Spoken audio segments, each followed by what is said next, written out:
How to use credit or debit card on Expedia checkout. So first you have to go to Expedia's official website and then click on the flights. Then give where you are living from and where you want to go into.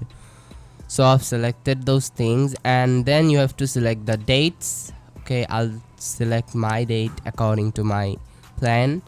So I'm alone, so I'll select one traveler and that's me. Then click on search. After that, the Expedia is searching your flight. Okay, you're here. Okay, on here you have to select according to your plan. So I'll select this. Then you have to select your one, what seems good to you. Okay, I'll select this.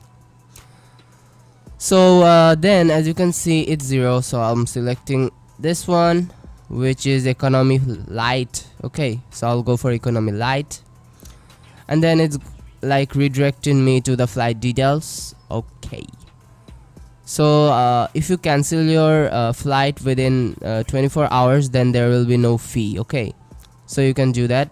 So after going to checkout, click on checkout to go to the payment section. So we're going to the payment. As you can see, it says payment. So now you have to click and give your name, your middle name, your last name, your email confirmation, all those stuffs as you can see in the screen. So like fill up those things according to your details. Okay, so if you just come a little bit in the down, then you will see an option to debit or credit card. Okay, so you have to provide your card's information here to like pay with the debit or credit card. So after just giving all those informations here, just click on complete booking and your booking has been confirmed with credit or debit card.